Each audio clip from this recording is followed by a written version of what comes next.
pagi teman-teman, bagaimana kabarnya di hari ini? Semoga semua baik-baik saja dan sehat selalu ya. Jangan lupa ya teman-teman untuk selalu menjaga kesehatan, olahraga tiap pagi biar fit. Jangan lupa untuk selalu pakai masker jika teman-teman ingin keluar rumah, dan pula siapkan selalu hand sanitizer. Jangan dulu untuk nongkrong atau berada di kerumunan, pilihan terbaik adalah di rumah saja. Oke, untuk hari ini saatnya saya untuk bercerita lagi. Sebelum kita mulai lagi untuk bercerita, jangan lupa ya teman-teman untuk selalu support channel ini dengan klik tombol subscribe dan jangan lupa untuk aktifkan loncengnya agar ketika saya upload video baru, teman-teman mendapat notifikasinya. Terima kasih. Di video kali ini, saya akan melanjutkan cerita tentang cowok yang inisial namanya si S. Di video part ke-1 kemarin, waktu itu kan malamnya saya sampai di puncak. Dan ketika kita sedang trekking, si S ini tiba-tiba memegang punggung saya gitu loh teman-teman. Sambil bilang, "Masih dingin ya?" "Hah? Apa ini? Perhatian macam apa ini?" Cuma digituin aja, saya tuh udah salting banget teman-teman. Jujur ya, malam itu dingin banget. Meskipun saya sudah pakai jaketnya si S, tetap saja suhu di puncak itu dingin banget. Saya melihat Hadian dan ceweknya sudah jalan duluan di depan, sambil mereka bergandengan tangan. Iri banget lah waktu itu. Dingin-dingin gini tidak ada yang menghangatkan. Nah, waktu saya dan si S ini berjalan, saya bilang ke si S kalau saya mau ke bawah ke dekat parkiran. Karena di sana kan ada orang yang jual sarung tangan dan shawl. Saya mau beli karena ya saya benar-benar tidak kuat dengan suhu yang sangat dingin itu. Tapi si S melarang saya ke bawah karena kalau kembali ke bawah jaraknya itu cukup jauh. Dan nanti kalau saya sudah di bawah, saya trekking lagi ke atas. Pasti sangat capek. Tapi di situ saya tetap bilang ke si S kalau saya sudah tidak kuat lagi. Saya kedinginan, saya butuh sarung tangan dan shawl itu detik itu juga. Tiba-tiba, si S ini langsung memeluk saya dari belakang dan dia menggenggam kedua telapak tangan saya. Wow. Di situ saya makin salting lah teman-teman. Dada saya ini rasanya berdegup kencang banget.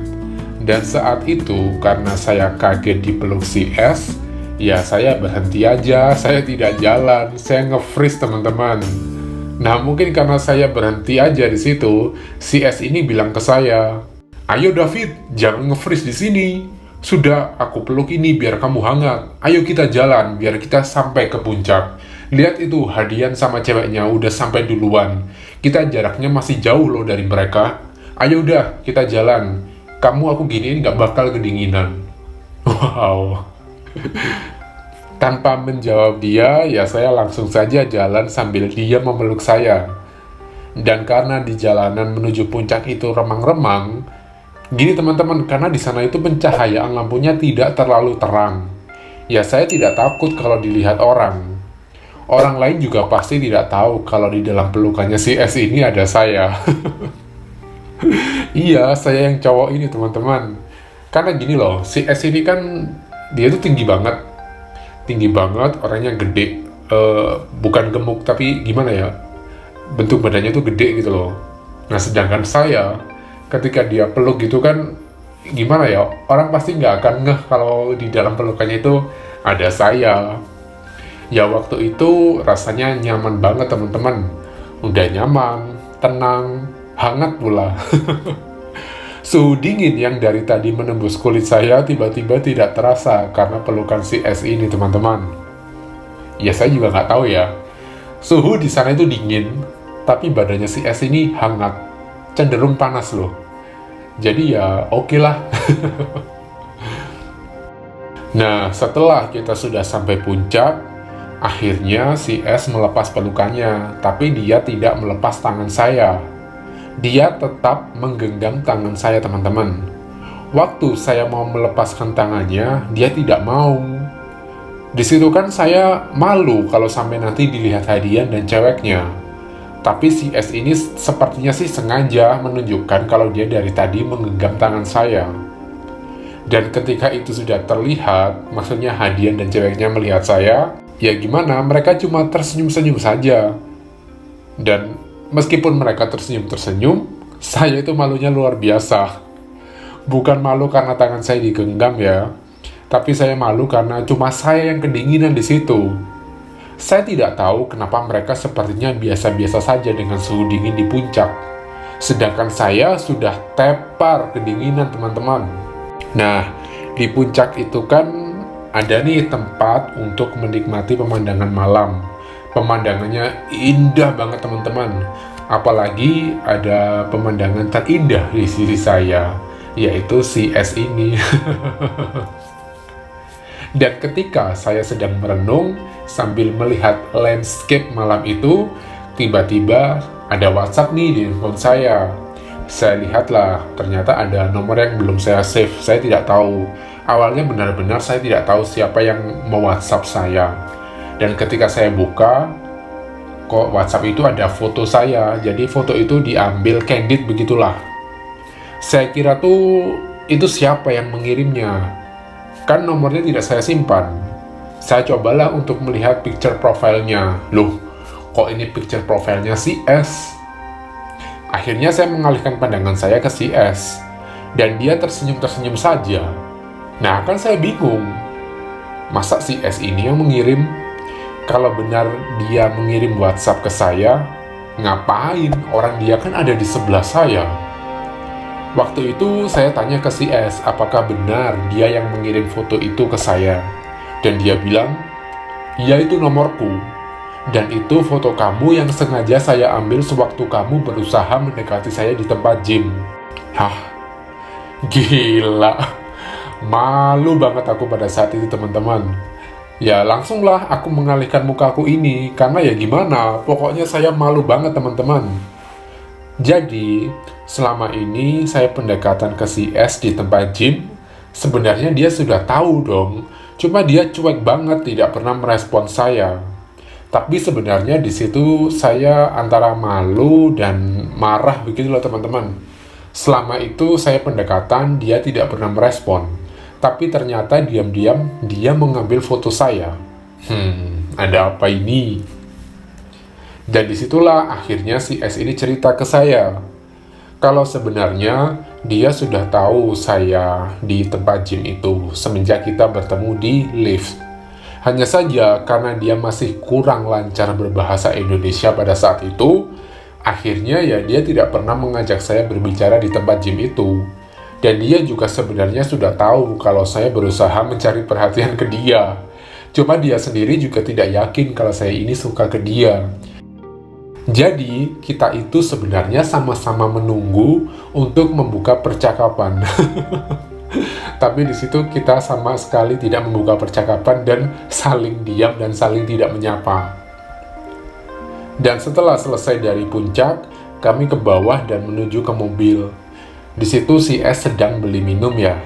Jadi di mobil cuma ada saya, Hadian sama ceweknya. Nah, saya cerita dong ke Hadian kalau si S ini tadi bla bla bla bla bla.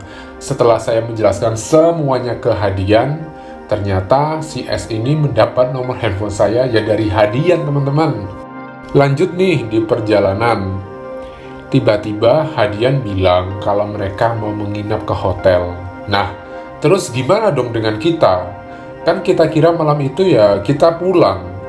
Tapi karena Hadian katanya sudah mengantuk banget dan dia sudah tidak berani menyetir mobil terlalu jauh, akhirnya dia memutuskan untuk menginap di hotel. Dan ya mau tidak mau, saya juga ikut menginap di hotel dong. By the way, kita beda kamar ya. Hadian sama ceweknya dan saya sekamar dengan si S. Nah, di sini nih pasti Hadian sudah merencanakan sesuatu, teman-teman. Karena ada something. Jadi, waktu di hotel tuh kita dibookingkan kamar sama Hadian. Jadi dia yang mengurus untuk check-in-nya.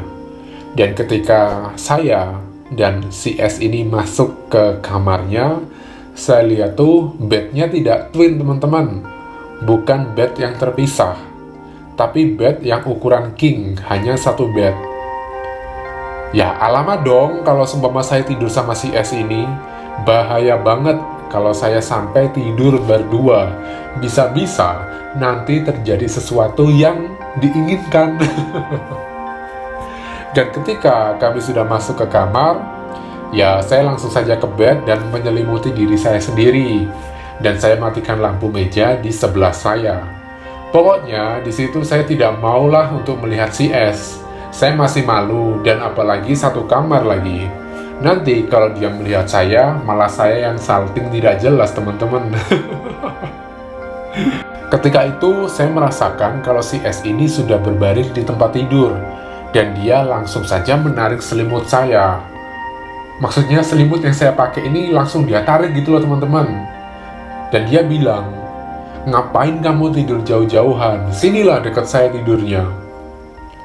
Karena di situ saya takut terjadi apa-apa, saya tetap menjauh dari si S ini teman-teman. Saya ini benar-benar tidur di pinggirnya bed teman-teman. Gerakin aja badan saya sedikit, pasti saya udah jatuh itu. Namun karena saya tidak merespon ajakannya si S untuk tidur di dekatnya dia, malahan nih dia yang mendekat dan memeluk saya. Ya sudahlah, udah kecebur sekalian tenggak saja airnya teman-teman. Ya sudah deh, saya balaslah untuk memeluk si S ini. Astaga, malam itu mulai liarlah pikiran saya. Karenanya si S ini memeluk saya dengan penuh gairah begitu loh teman-teman. Jadi bukan yang memeluk biasa gitu, enggak, dia tuh memeluk seperti dengan penuh gairah lah pokoknya. Jadinya ya saya kan tergoda dan iman saya pecah berkeping-keping di situ teman-teman. Dan akhirnya terjadilah itu malam pertama dengan si S. Aduh, gila. Kok saya jadi cerita begini ya? Pokoknya di malam itu saya senang sekali lah. Ternyata si S sudah merespon saya sampai sebegitunya. Dan tidak sia-sia dong saya mendekati dia di tempat gym itu selama 2 minggu. Saya juga tidak tahu ya, ini si S ini liar banget lah malam itu.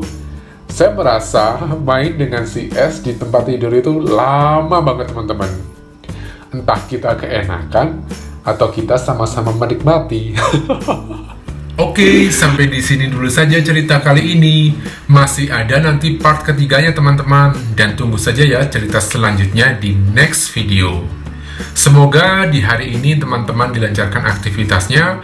And don't forget to be strong, be positive person, keep healthy every day. See you on the next video. Bye-bye!